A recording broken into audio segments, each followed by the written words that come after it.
The Second War of Scottish Independence broke out in 1332 when Edward Balliol led an English-backed invasion of Scotland. Balliol, the son of former Scottish King John Balliol, was attempting to make good his claim to the Scottish throne. He was opposed by Scots loyal to the occupant of the throne, 80-year-old David II. At the Battle of Dublin Moor, Balliol's force defeated a Scottish army 10 times their size and Balliol was crowned king.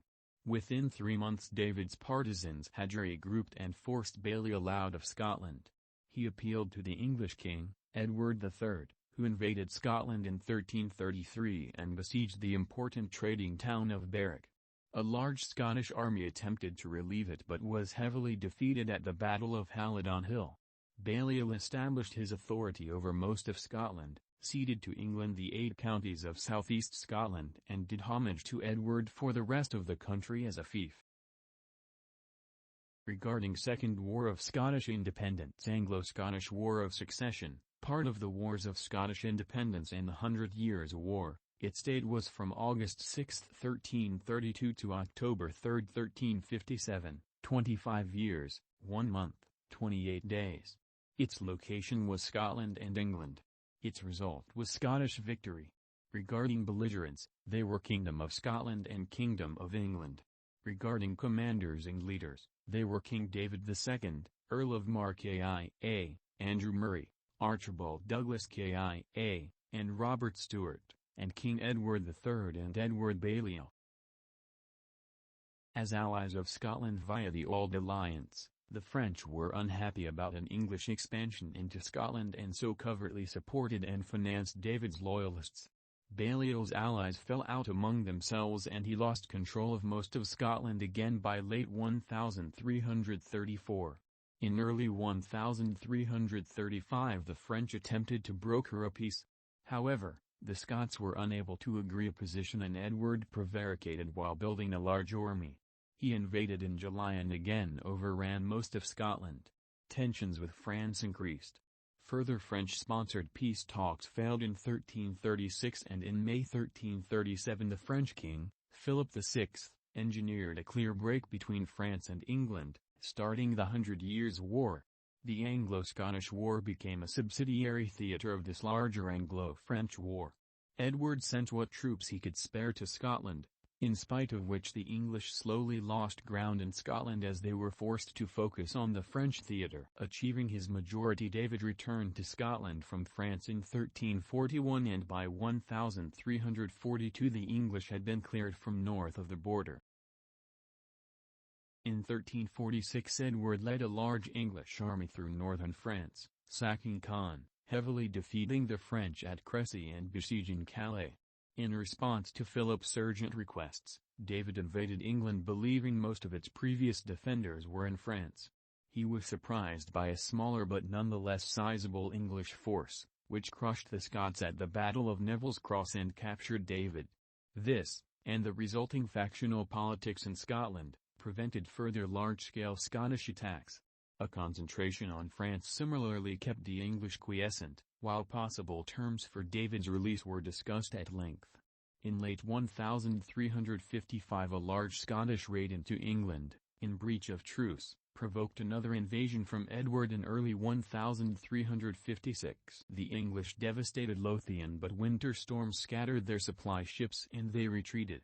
The following year the Treaty of Berwick was signed, which ended the war. The English dropped their claim of suzerainty, while the Scots acknowledged a vague English overlordship. A cash ransom was negotiated for David's release, 100,000 marks, to be paid over 10 years. The treaty prohibited any Scottish citizen from bearing arms against Edward III or any of his men until the sum was paid in full and the English were supposed to stop attacking Scotland. This effectively ended the war, and while intermittent fighting continued, the truce was broadly observed for 40 years.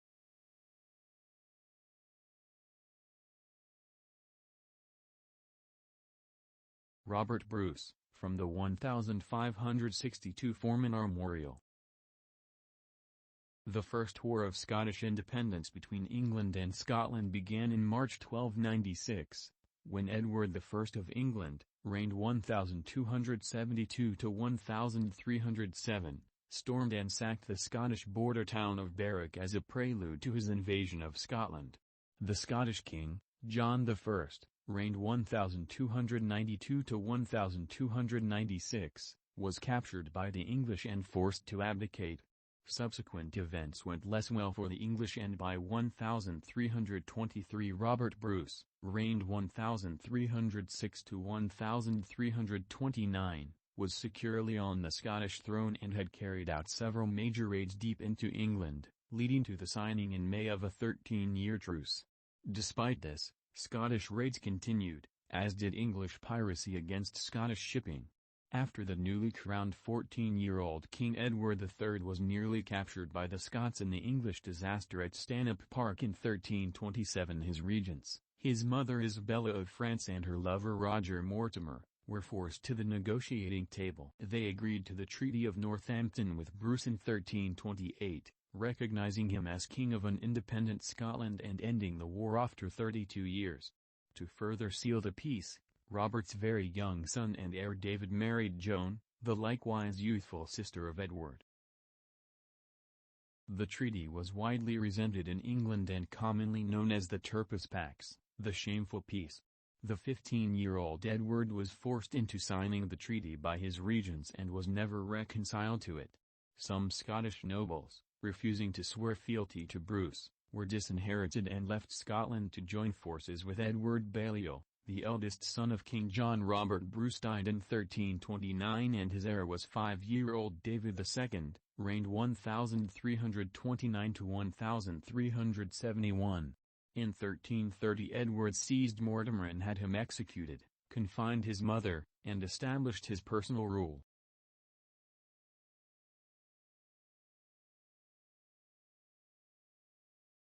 Balliol's royal seal. In 1331, under the leadership of Edward Balliol and Henry Beaumont, Earl of Buchan, the disinherited Scottish nobles gathered in Yorkshire to plot an invasion of Scotland. Edward III was aware of the scheme and officially forbade it. The reality was different, as he was happy to cause trouble for his northern neighbour. He prohibited Balliol from invading overland from England, but overlooked his forces sailing for Scotland from Yorkshire ports on July 31, 1332. David II's regent, with the title of Guardian of Scotland, was an experienced old soldier, Thomas Randolph, Earl of Moray. Moray was aware of the situation and was waiting for Balliol and Beaumont, but died 10 days before they sailed. Balliol landed in Fife on 6 August with a predominantly English force of some 2,000 men. There he immediately encountered fierce Scottish opposition, which he overcame at the Battle of Kinghorn. 5 days later he met the 15,000 to 40,000 strong Scottish army under the new Guardian Donald, Earl of Mar, 2 miles, 3 kilometers, south of the Scottish capital, Perth. The invaders crossed the River Erne at night via an unguarded ford and took up a strong defensive position. Next morning, in the Battle of Duplin Moor, the Scots raced to attack the English, disorganizing their own formations. Unable to break the line of English men-at-arms, the Scots became trapped in a valley with fresh forces arriving from the rear pressing them forward and giving them no room to maneuver, or even to use their weapons. English longbowmen fired into both Scottish flanks. Many Scots died of suffocation or were trampled underfoot. Eventually they broke and the English men-at-arms mounted and pursued the fugitives until nightfall. Thousands of Scots died, including Mar and much of the nobility of the realm, and Perth fell.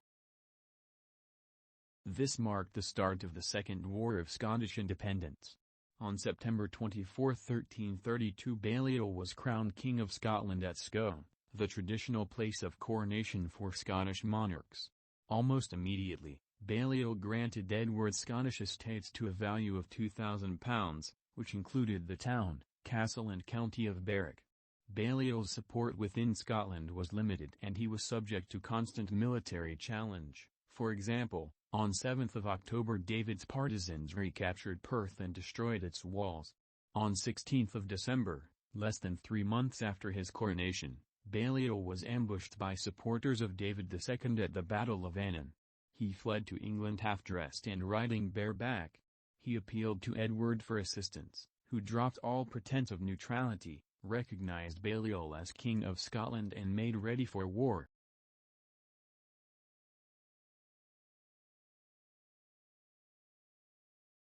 A 14th-century depiction of the 1333 siege of Berwick. Although the idea of returning to war against Scotland did not have universal appeal among the English, Edward III gave Balliol his backing. The Scots launched minor raids into Cumberland, which achieved little. Edward invaded Scotland, claiming that this was a response to the raids. His chosen target was Berwick, on the Anglo-Scottish border astride the main invasion and trade route in either direction. According to a contemporary chronicle, Berwick was so populous and of such trade that it might justly be called another Alexandria, whose riches were the sea and the waters its walls. It was the most successful trading town in Scotland. The duty on wool which passed through it was the Scottish Crown's largest single source of income. Edward hoped the possibility of losing it would draw the Scots into a set-piece battle, which he believed he would win. During centuries of war between the two nations, battles had been rare as the Scots preferred guerrilla tactics and border raids into England. Berwick was one of the few targets which might bring the Scots to battle as, in the words of the historian Clifford Rogers, abandoning it was almost unthinkable. Balliol opened the siege of Berwick in late March 1333 and was joined by Edward with the main English army on 9 May.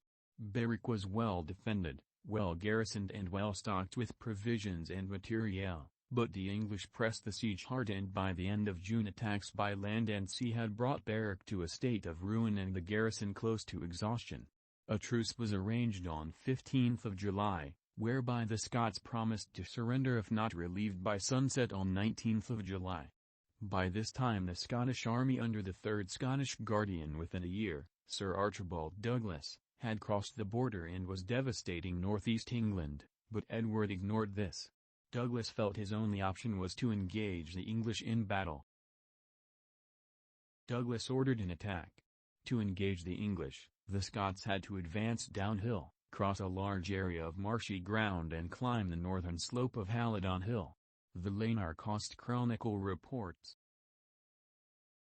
The Scots who marched in the front were so wounded in the face and blinded by the multitude of English arrows that they could not help themselves, and soon began to turn their faces away from the blows of the arrows and fall.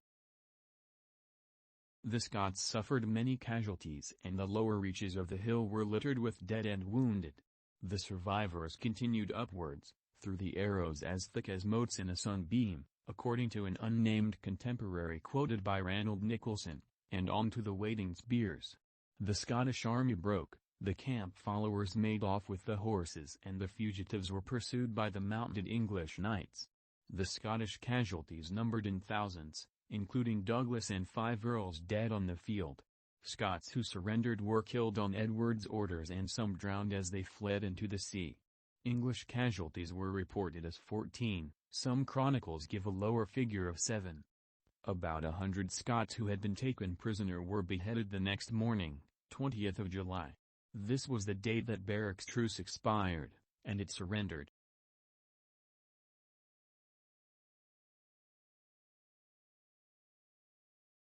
Territory ceded to England by Edward Balliol. Blue, Scottish territory not claimed by England. Brown, ceded Scottish territory. Orange, England. In May 1334 David fled Scotland, taking refuge in France at the invitation of its king, Philip VI. On 19 June Balliol did homage to Edward for Scotland, after formally ceding to England the 8 counties of southeast Scotland. Balliol ruled the truncated Scottish state from Perth and attempted to put down the remaining resistance. The invaders' common goal was seemingly attained, with David's partisans holding only 5 fortifications in all of Scotland. But Balliol's allies fell out among themselves, which in turn encouraged David's supporters. Balliol's divided allies proved easier targets and were captured, forced out of Scotland or switched sides. The French, unhappy about an English expansion into Scotland, covertly supported and financed the Bruce loyalists, although from when is unclear. Balliol retreated to Berwick, where he persuaded Edward to spend the winter of 1334 to 1335 in Roxburgh. Both led excursions into the surrounding western lowlands, destroying the property of friend and foe alike, but found no Scottish troops, while more of Balliol's former supporters defected to the Bruce faction. The leading pro-Bruce nobles formally appealed to Philip for military assistance. Since the Norman conquest of 1066, English monarchs had held titles and lands within France, the possession of which made them vassals of the kings of France. The status of the English king's French fiefs was a major source of conflict between the two monarchies throughout the Middle Ages. French monarchs systematically sought to check the growth of English power, stripping away lands as the opportunity arose. Over the centuries, English holdings in France had varied in size, but by 1334 only Gascony in southwestern France and Poitou in northern France were left. Gascony was important to Edward. The duty levied by the English crown on wine from there was more than all other customs duties combined and by far the largest source of state income. In 1320 Edward, in his capacity as Duke of Aquitaine, paid homage to Philip for Gascony. France already had an alliance with Scotland, a mutual defence pact signed in 1295 and renewed in 1326 known as the Auld Alliance. It was intended to deter England from attacking either country by the threat that the other would in turn invade English territory. In 1331, after 6 years of often acrimonious negotiations, Edward and Philip had settled most of the differences between them in a formal agreement. Once this was in place, Philip had begun arrangements for a crusade to the Holy Land, for which he would need at least English acquiescence and ideally active support. In early 1335 Philip sent an ambassador to England, who met Edward in Newcastle on 18 February and questioned the basis of Edward's aggression against Scotland. Edward prevaricated but permitted the ambassador to attempt to negotiate a peaceful settlement. A truce was agreed, to last until mid-1335.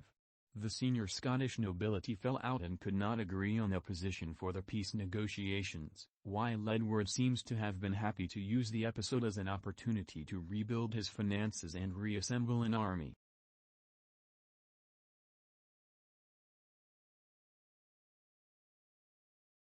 Edward III as head of the Order of the Garter, drawing circa 1430–40 in the Bruges Garter Book. During the spring of 1335 Edward assembled an army of more than 13,000 men on the Scottish border, the largest force he ever led against the Scots, timing his invasion to the expiration of the truce. Aware of his plans, Bruce loyalists were also preparing for war, setting aside their personal differences and evacuating the central lowlands in preparation for invasion. In July Edward led part of his force north from Carlisle to Glasgow. There he joined up with the balance, who had marched from Berwick under Balliol, at the end of the month. The Scots followed a scorched earth policy of offering no resistance, and both English armies devastated everything in their paths. The combined force marched north to occupy the Scottish capital, Perth. It continued to loot and devastate widely, in the hope of forcing the Scots to battle. The French, exasperated, assembled an army of 6,000 men to send to Scotland to restore David II and started to interfere in English possessions in France, even threatening to confiscate them. Scottish and French ships sailing out of French ports attacked English ships in the English Channel and raided settlements on the English south coast. Philip wrote to Edward asking him to submit the rival claims on the Scottish throne to arbitration by Pope Benedict XII to avoid an Anglo-French war. Edward refused. In Scotland, Edward and the Scots agreed a truce, to last from mid-October to May 3, 1336. This did not cover Balliol's forces and allowed the Bruce faction to concentrate against Balliol's supporters. On 30th November Sir Andrew Murray led 1,100 Bruce loyalists against a larger pro-Balliol force commanded by David Stratbogy in the Battle of Culbelian, defeating it and killing Strathbogie. It was the first of several victories against Balliol and his followers, which raised Scottish morale and reduced Balliol to complete reliance on English arms. Philip was persuaded by the Pope to postpone any military action against England, partly to salvage the possibility of a crusade, but in March 1336 Philip persuaded David II to reject a peace treaty, which Murray, who had been appointed regent and guardian of Scotland, was prepared to accept. Philip, in turn, committed himself to restoring David to the Scottish throne. The French assembled more than 500 ships in Normandy with which they planned to transport one army to Scotland and land another at Portsmouth. While Edward spent the spring raising funds for the Scottish War and making arrangements to guard the English south coast, his subordinates further north struck repeatedly against the Scots. The Scots mostly avoided battle and were defeated when they tried to stand. They again practiced a scorched earth policy, including razing Perth. Informed of the planned French descent on Scotland, Edward rode rapidly north, joining Balliol in Perth on 28 June.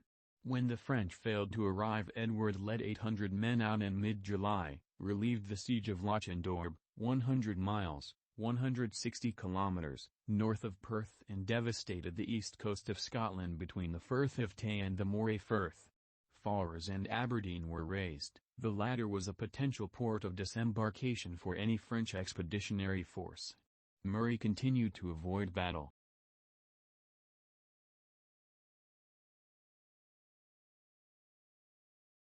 Philip VI receiving David II and Joan, from a 15th-century manuscript. During the summer of 1336 an English embassy attempted to negotiate with Philip and David. On 20 August Philip rejected the English proposals and pledged full military support for David's partisans. French privateers immediately began a fresh round of attacks on English shipping and ports, causing panic along the English south coast. It was the middle of September before Edward received the news and returned to England. Arriving too late to strike at the French ships, he imposed new war taxes and returned to Scotland to winter in a fortress on the Clyde. The Scots kept up a campaign of harassment against the English, while Murray destroyed Dunatar, Kinf and Lauriston to prevent Edward using them. Famine and disease were widespread throughout Scotland. Political and legal pressure from the French increased and Philip readied his army to invade Gascony in 1337. Edward returned to England again in December 1336 to plan for a war with France in the spring. Papal attempts to mediate were brushed aside. From early 1337 Bruce loyalists took advantage of the English distraction in France. Murray and Sir William Douglas invaded Fife. Edward believed the French were the greater threat and so was unable to send reinforcements. The local English commanders did little with the resources they had. By early summer northern Scotland had been overrun and most of the English fortifications there slighted. In April another Scottish army invaded Balliol, held Galloway and devastated it. On May 24, 1337 Philip's Great Council ruled that Gascony and Ponthieu should be taken back into Philip's hands on the grounds that Edward was in breach of his obligations as a vassal. This marked the start of the 100 Years' War, which was to last 116 years. As the year went on the Scots raided into the lowlands, besieging Edinburgh Castle in November and even attacked Carlisle in England and devastated Cumberland. Despite the pressing need for troops with which to face the French, Edward sent further forces to Scotland, although to little effect.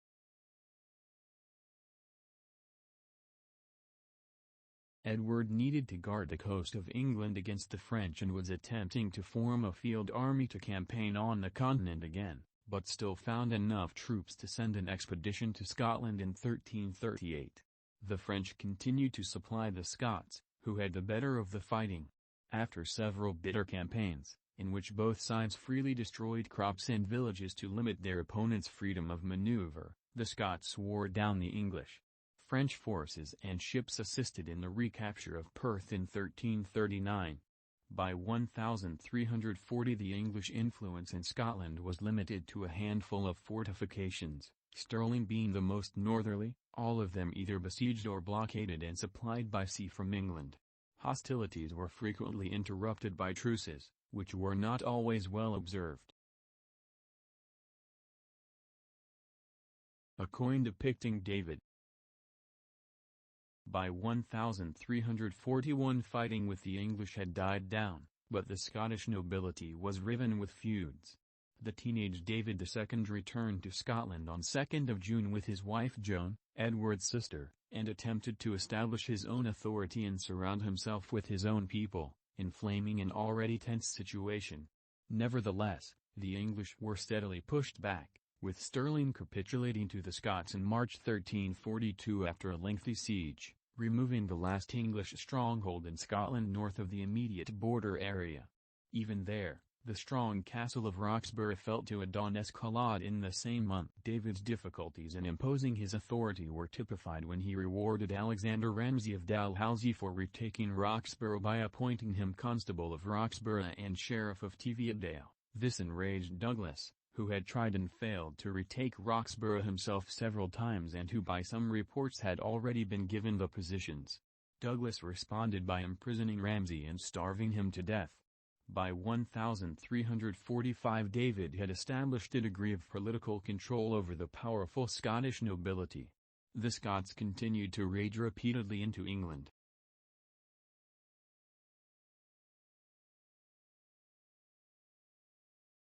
Battle of Neville's Cross from a 15th-century manuscript. In July 1346 Edward III landed in Normandy with an army of 15,000. Philip pleaded with David to fulfill Scottish obligations under the Auld Alliance and invade England. "I beg you, I implore you, do for me what I would willingly do for you in such a crisis and do it as quickly as you are able." As the English had also committed troops to Gascony, Brittany, and Flanders, Philip described northern England as a defenseless void. David felt certain few English troops would be left to defend the rich northern English cities. But when the Scots probed into northern England they were sharply rebuffed by the local defenders. David agreed a truce, to last until 29 September, to allow him to fully mobilize the Scottish army. On 7 October the Scots invaded England with approximately 12,000 men. Many had modern weapons and armor supplied by France. A small number of French knights marched alongside the Scots. It was described by both Scottish and English chroniclers of the time, and by modern historians, as the strongest and best-equipped Scottish expedition for many years. The invasion had been expected by the English for some time, and when raising his army to invade France Edward had exempted the counties north of the River Humber. Once the Scots invaded, an army was quickly mobilized, commanded by William de la Zouche, the Archbishop of York, who was Lord Warden of the Marches, and Lord Ralph Neville, numbering about 6,000 to 7,000 men. The Scots were surprised by the appearance of the English close to Durham.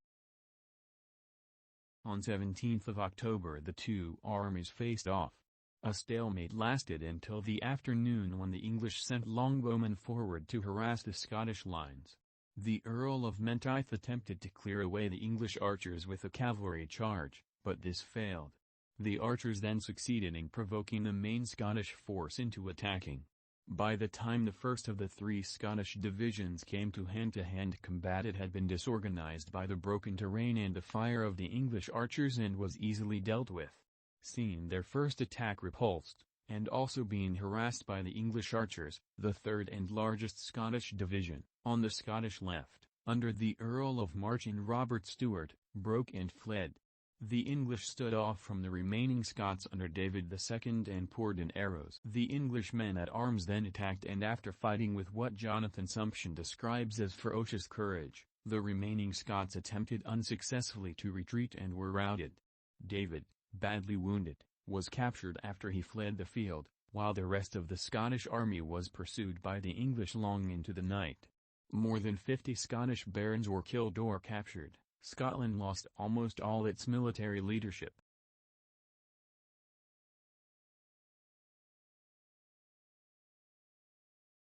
Odham Castle in Hampshire, where David II was imprisoned from 1346 to 1357.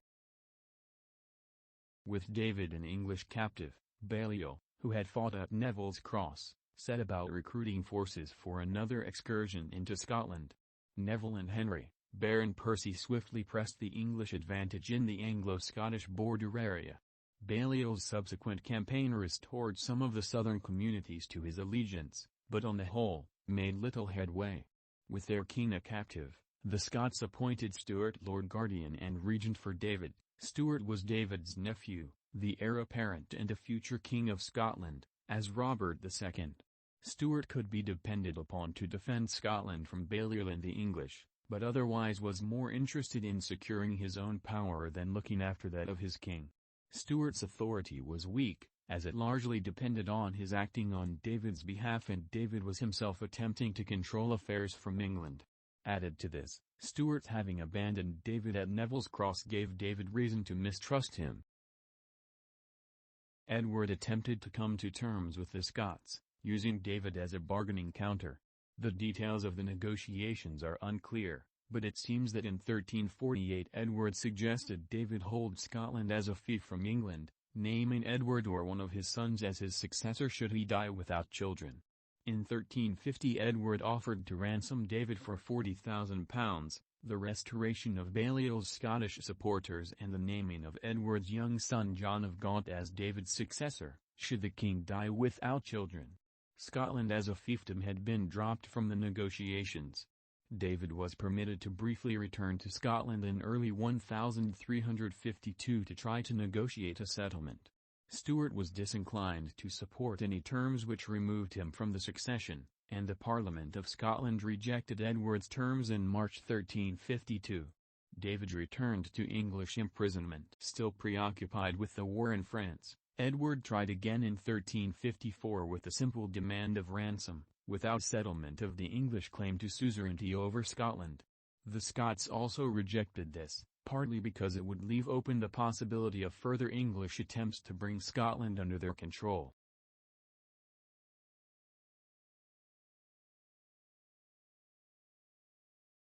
A section of the medieval town walls of Berwick. Tensions on the Anglo-Scottish border led to a military build-up by both sides in 1355. In September a 9-month truce was arranged and most of the English forces left to take part in a campaign in northern France. A few days after agreeing the truce, the Scots, encouraged and subsidized by the French, broke it and invaded and devastated Northumberland. In late December the Scots captured Berwick-on-Tweed and laid siege to its castle. The English army redeployed from France to Newcastle in northern England. The English advanced to Berwick, retook the town and moved to Roxburgh in southern Scotland by mid-January 1356. There, on 20th of January, Balliol surrendered his nominal position as King of Scotland in favour of Edward, his overlord, in exchange for a generous pension. From Roxburgh the English advanced on Edinburgh, leaving a trail of devastation 50 to 60 miles, 80 to 100 kilometers, wide behind them. The Scots practiced their by now traditional scorched earth policy, refusing battle and removing or destroying all food in their own territory. The English reached and burnt Edinburgh and were resupplied by sea at Haddington. Edward intended to march on Perth, perhaps to be crowned King of Scotland at nearby Scone. But contrary winds prevented the movement of the fleet he needed to supply his army. While waiting for a better wind, the English thoroughly despoiled Lothian. A winter storm drove the English fleet away and scattered it, and the English were forced to withdraw. They did so via Melrose, still widely devastating Scottish territory, but this time harassed by Scottish forces. The English army was disbanded in Carlisle in late February and the Scots went on to take 2 English-held castles. A truce was re-established in April.